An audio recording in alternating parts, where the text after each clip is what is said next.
Bom dia, boa tarde, boa noite. Esta é mais uma edição de Pedro e Cora, aquele seu programa sobre tecnologia. Claro que é sobre tecnologia, sobre o que mais podia ser. Pedro e Cora, como vocês sabem, toda terça-feira, toda quinta-feira, no canal de YouTube, no Meio ou na sua plataforma favorita de podcasts. Eu sou Pedro Doria, ao meu lado está minha querida amiga Cora Roney. É de tecnologia que a gente vai falar, né, Cora? Vamos falar das nossas redes? Vamos falar das nossas redes sociais. Vem cá. O que se faz para ter sucesso na rede social e você nunca imaginou? É mais ou menos o que a gente vai contar, ou pelo menos algumas impressões. Bem.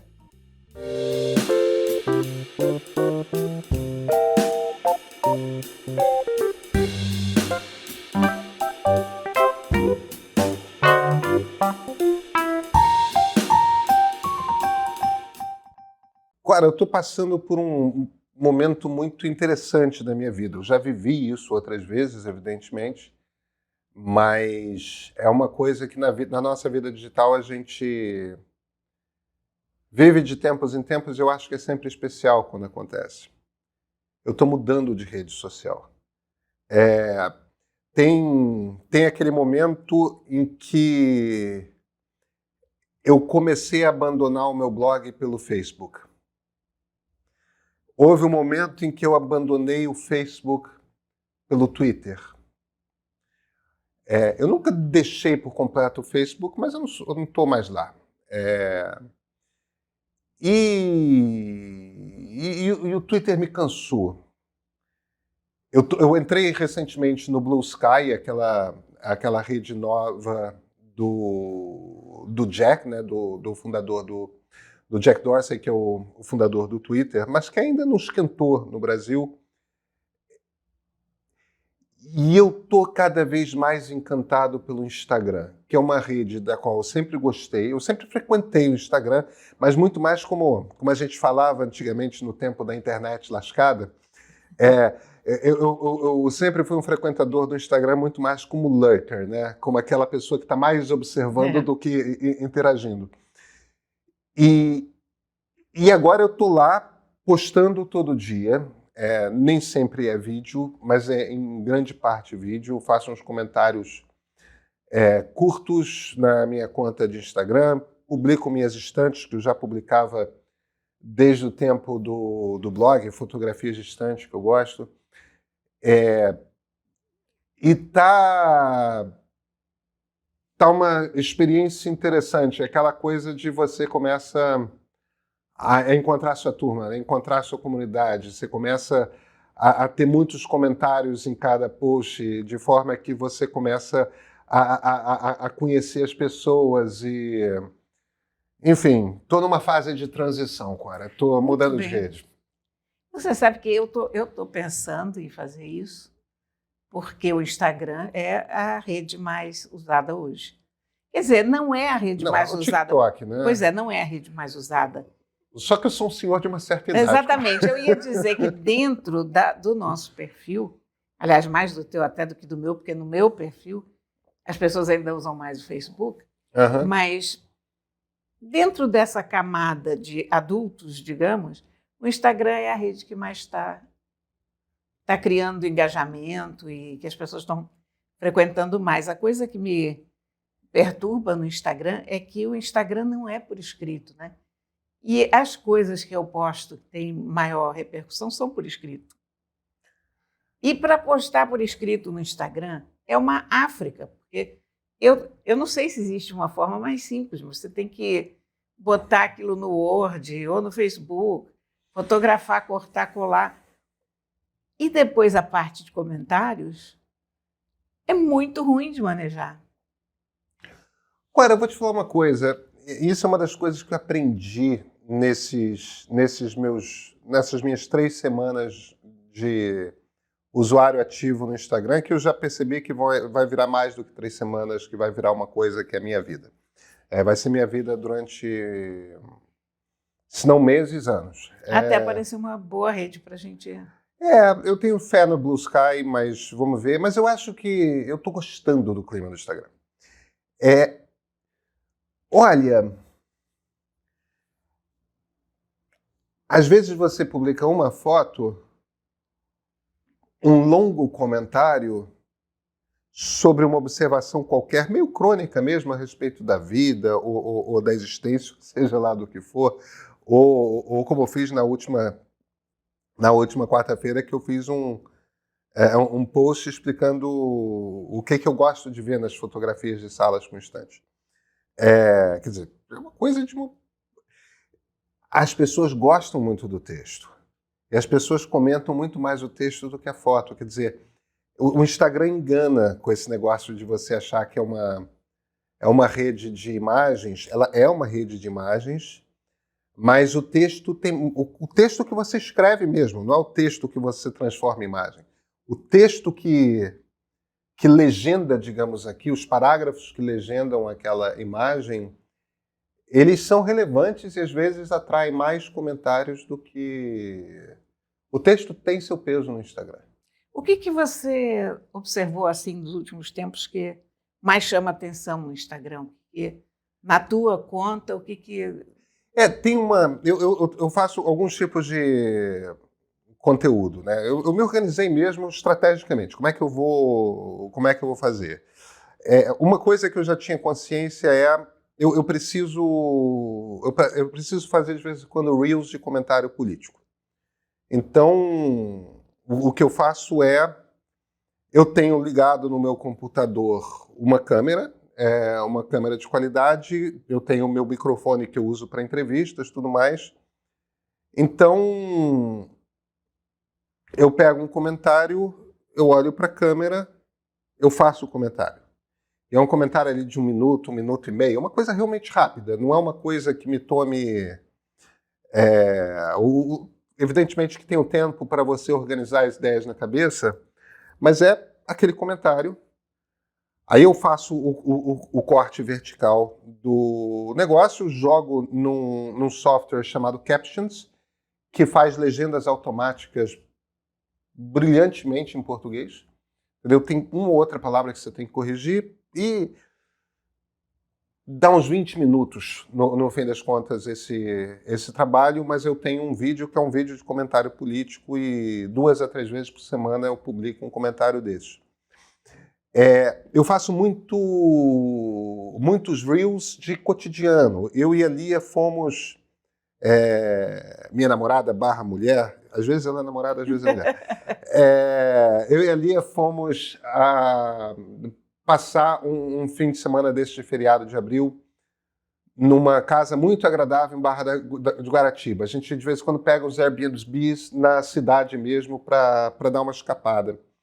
E os dias estavam lindos, azuis, tal, e eu fiz vários videozinhos. E a ferramenta de edição de Reels interna é muito divertida. Então, você entra lá, você pega cacos específicos daqueles vídeos, você junta dentro do Instagram mesmo, bota uma música e você tem um clipezinho de 1 minuto. É o tipo da coisa que convida um bom texto. De 3, 4 parágrafos ali, que é um comentário sobre o que é aquele lugar, o que a gente está fazendo, Mas, veja, vida pessoal. Eu e a minha namorada num lugar bonito e a gente, tipo... eu tô lendo, ela tá dançando. Eu vi estavam ótimos.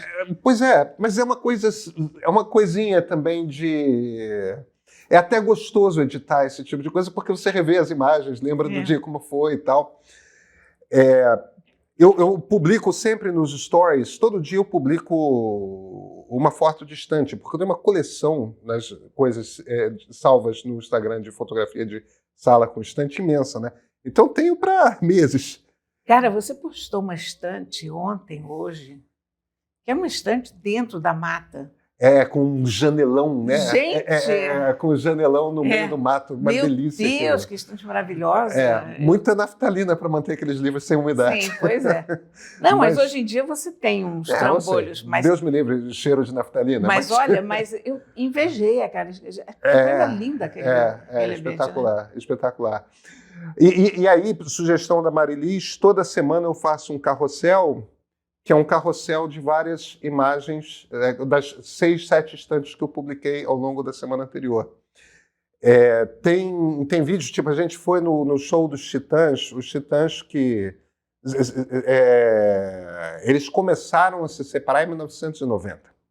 E aí sai mais um, o Arnaldo Antunes saiu em 90 e desde então começaram. E eles voltaram todos juntos. Infelizmente, o Marcelo Fromer morreu, mas com exceção do Marcelo Fromer, estão todos ali nos seus 60, mas vivos, animados, estavam felicíssimos no show. Eu fiz vários vídeos no show, mas vídeos para mim.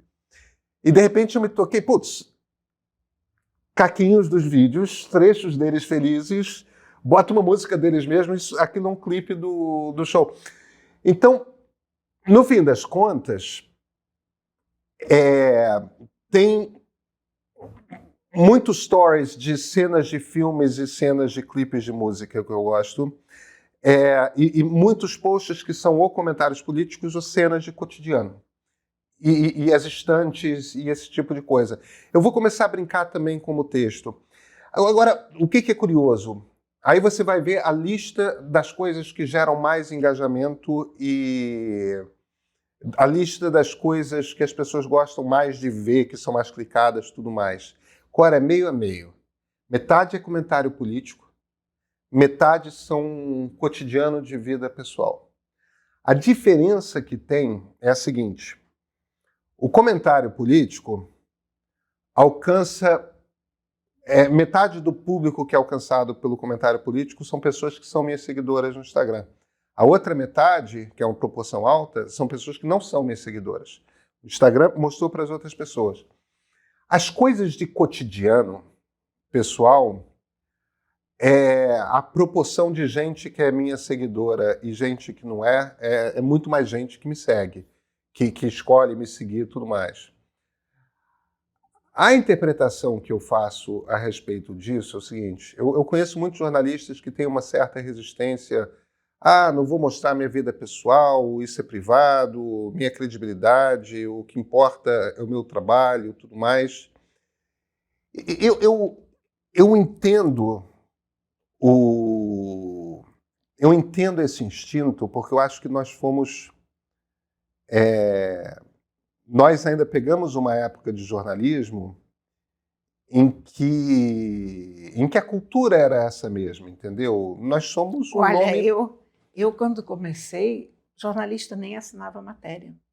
Olha. Havia a percepção, por parte da diretoria dos jornais, de que eles estariam dando força à marca pessoal do jornalista e que o que importava era a marca do jornal.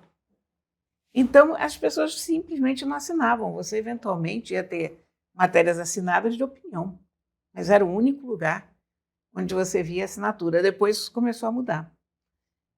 Mas, então, você vê, eu ainda venho de uma época em que a gente... Isso não peguei, não. Não, em que a gente ficava absolutamente invisível dentro do jornal, né? Mas eu acho que uma das coisas que... Os blogs já mexeram um pouquinho nisso, mas as redes sociais, principalmente a partir da era das redes sociais, existe uma curiosidade das pessoas de saberem quem você é, como você é, que tipo de pessoa você é. E me parece que não é só uma curiosidade... Querem ver sua intimidade, querem ver sua vida pessoal, querem bisbilhotar. Eu não acho que seja isso. Não, é um outro patamar de relacionamento. Eu acho que é uma... É uma proximidade. É uma proximidade, é uma avaliação de caráter. É uma percepção de que tipo de pessoa você é. E também, uma coisa que eu percebo muito com os meus seguidores, é que há uma amizade. Claro, claro, com alguns você forma mesmo. É uma amizade que, claro, não é aquela coisa de você chegar no bar. Antigamente a gente tinha essa ideia, que para ser uma amizade deveria ser uma coisa existente no campo físico, de ir para o boteco beber junto, ou o quê. Mas eu acho que há excelentes amizades no plano virtual, sim. Quer dizer, eu considero uma quantidade dos meus seguidores, especialmente das minhas seguidoras, bons amigos. Né? A gente começa a conhecer as pessoas querem conhecer a gente. Eu acho que o jornalismo hoje é muito diferente do que a gente tinha antes das redes, porque, ao mesmo tempo, você teve esse movimento de diluição da mídia, né? De notícias vindas de todo lugar. E eu acho que, nesse ponto, as pessoas confiam mais em outras pessoas do que em instituições. As pessoas querem saber de quem que elas estão ouvindo opinião, quem está conversando com elas. A opinião delas bate com a de quem? Não é necessariamente da tua opinião bater com o Globo, ou com o Estado de São Paulo, ou com o The Atlantic, ou qualquer coisa assim. Não, a tua opinião vai bater com fulano, beltrano ou cicrano. É individual. Você não tem essa percepção? Eu tenho essa percepção e volto para a coisa de... essa ideia, Cora, de que quando você abre uma pequena janela para a vida daquele jornalista, daquela jornalista, em que você vê as simpatias, você vê os gatos, marido, mulher, os momentos de lazer, né? O momento de, sei lá, eu cozinhando, eu num show de rock.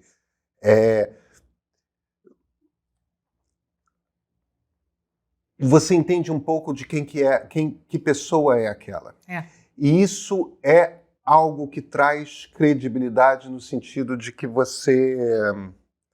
a gente intui um pouco quem que são as pessoas a partir do comportamento cotidiano delas. A gente começa a ter uma compreensão um pouco mais ampla de que tipo de pessoa é aquela que está trazendo aquilo de... Tem uma coisa que, por exemplo, eu tenho falado muito abertamente, principalmente porque a gente está nesse momento de debate a respeito de regulação das redes sociais, né? Eu tenho falado muito de como, às vezes, em determinados debates políticos, eu me envolvo emocionalmente. Tem momentos que eu fico com raiva.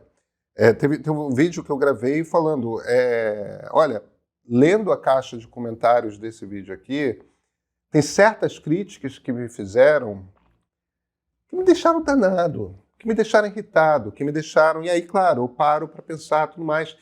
E aí eu uso isso, por um lado, eu estou mostrando, não são só vocês que ficam zangados na internet. Entendeu? Acontece comigo também. Agora, vejam, a lógica toda dos algoritmos nas redes sociais nos empurra para ter discussão desse jeito. Sabe? E quando nos empurram para ter discussão desse jeito, do tipo...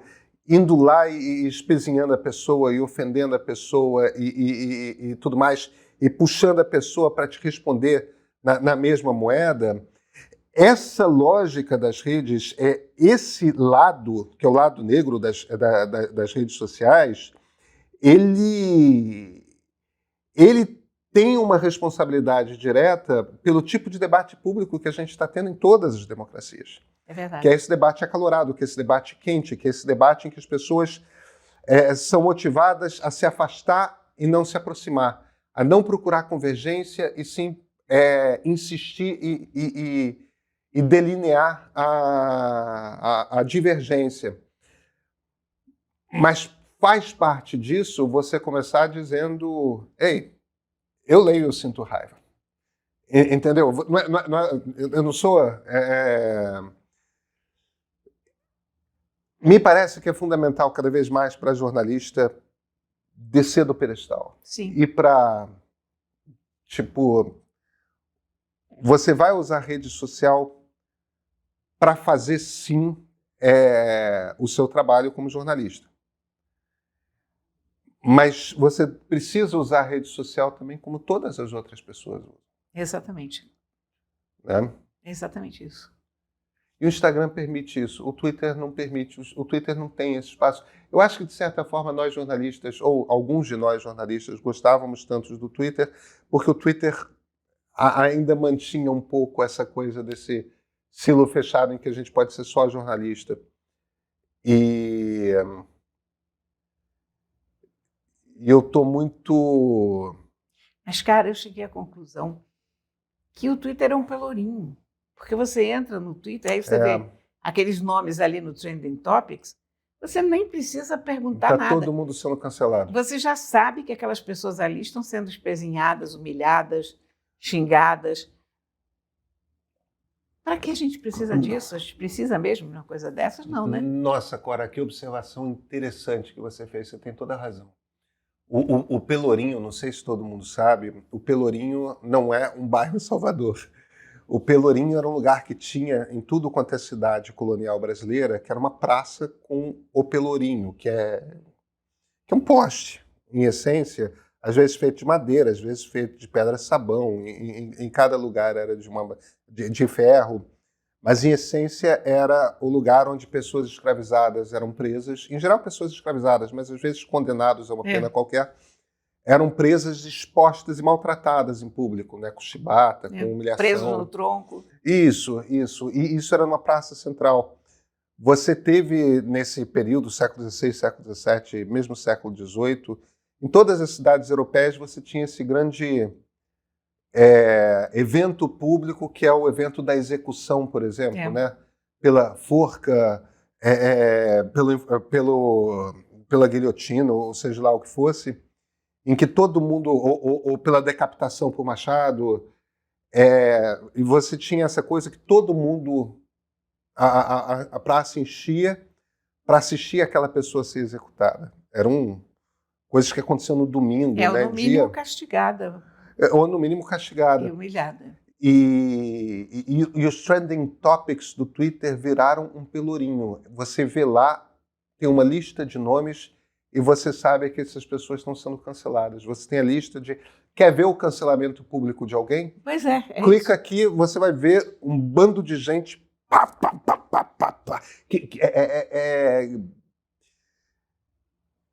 Nos tornamos os selvagens que éramos. Exatamente, porque a ideia daqueles nomes do Trending Topics, você chega lá, está lá a Patrícia Porreta, coitada aqui. Virou assim um saco de pancadas, né?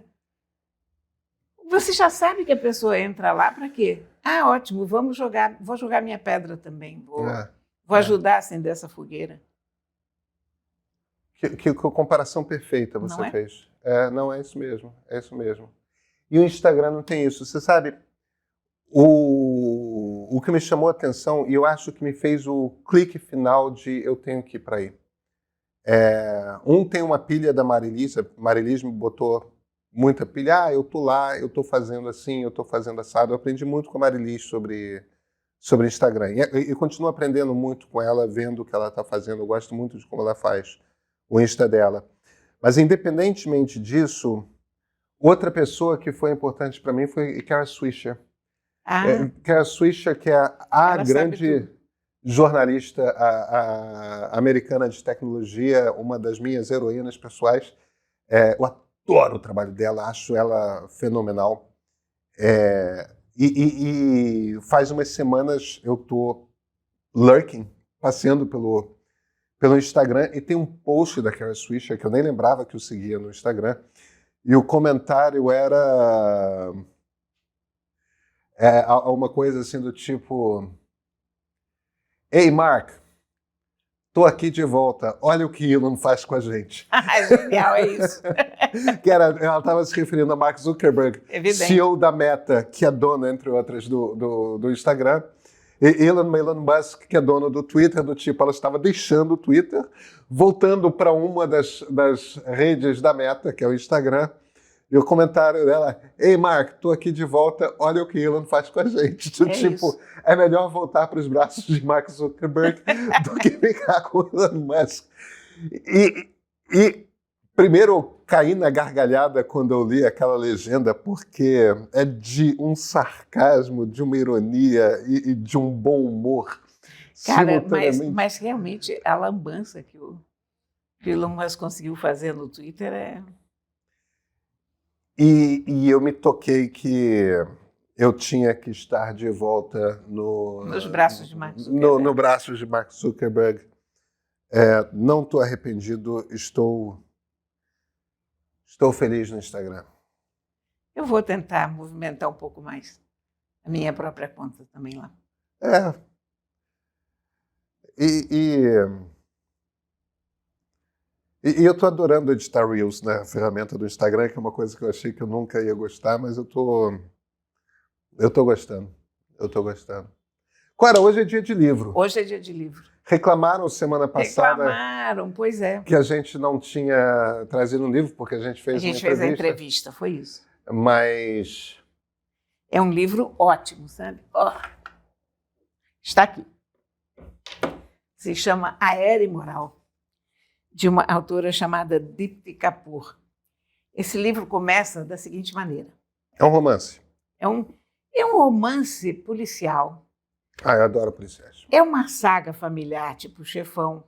Inclusive, no exterior teve críticos comparando dizendo que seria uma versão indiana do Chefão. Eu não acho que seja bem isso. Eu acho que ele tem uma coisa de saga familiar. Ele tem um componente policial e começa de uma forma impactante, muito parecida, aliás. É uma coisa mais Garcia Marques ou mais Mário Puzo? Mais Mário Puzo. Mais Mário Puzo. Ele não é realismo mágico, não. Ele é história de gangster. Tá. No fundo, mais do que policial, é história de gangster. Um dia, noite em Nova Delhi, inverno, 5 pessoas que estavam dormindo na calçada são atropeladas por um carro de luxo enorme que passa por ali.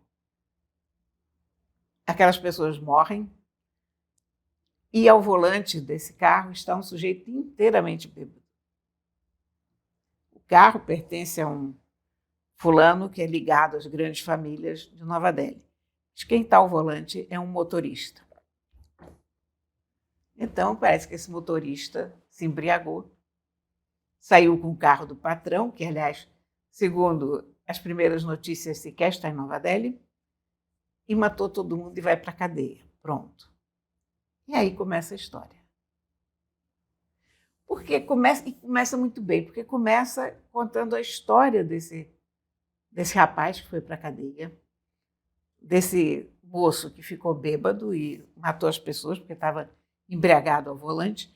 Mas enquanto você acompanha a história dele, na aldeia dele, uma história de uma miséria avassaladora, ele é vendido como escravo, realmente vendido como escravo, porque os pais recebem um dinheirinho e aquele menino vai embora trabalhar para outras pessoas sem ganhar um centavo. Você percebe que aquela embriaguez não bate com a personagem. Com a personagem que está sendo delineada. Então você tem 3 grandes personagens nesse livro. Uma é o Ajay, que é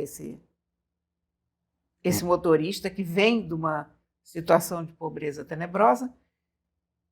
A outra pessoa é o filho de uma dessas famílias mafiosas, mas muito mafiosas, ligadas à política.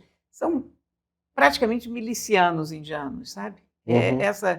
Esse tipo de situação, aquela cafonice, aquelas casas enormes com mármores, dourados, carros, armas. A gente conhece o esquema, né? Conhecemos. E uma jornalista que se envolve com esse rapaz. Não o pobretão, que se envolve com o mafioso.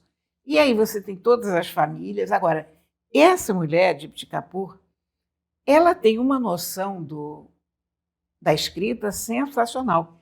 Porque esse romance parece muito grande, né? Quando eu peguei, eu digo, olha aqui, são quase 600 páginas para falar de gangster. Podia ser feito com 1/3 das páginas. Mas ela é muito boa de escrita.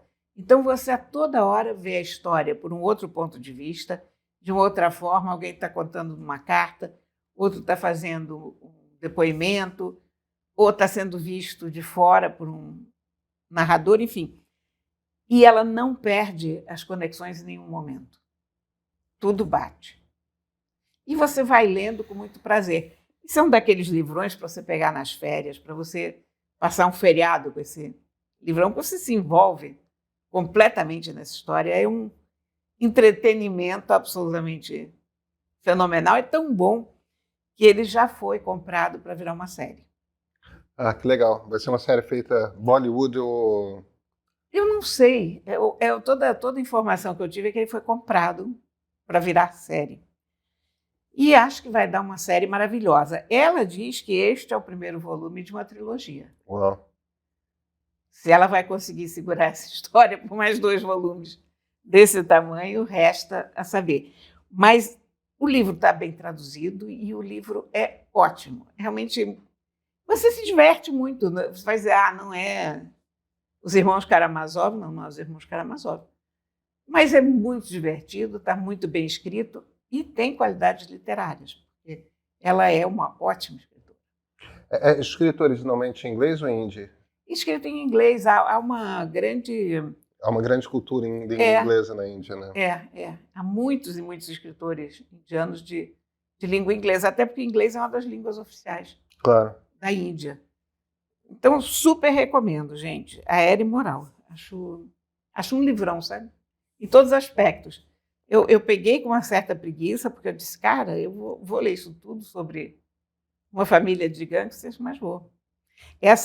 Ele tem parentesco com um dos livros favoritos da minha vida, que é O Tigre Branco, do Aravind Adiga. O Tigre Branco é muito, ao contrário desse aqui, o Adiga é muito econômico com as palavras, o texto dele é muito enxuto, mas também é uma personagem dessas que sai muito de baixo e acaba assumindo o crime de alguém para quem ele trabalhava. Entendi. Então, a história da desigualdade indiana, que é feroz, ressoa lá e ressoa aqui. A Era Imoral. E a gente vai achar muito parecido com o Brasil, viu?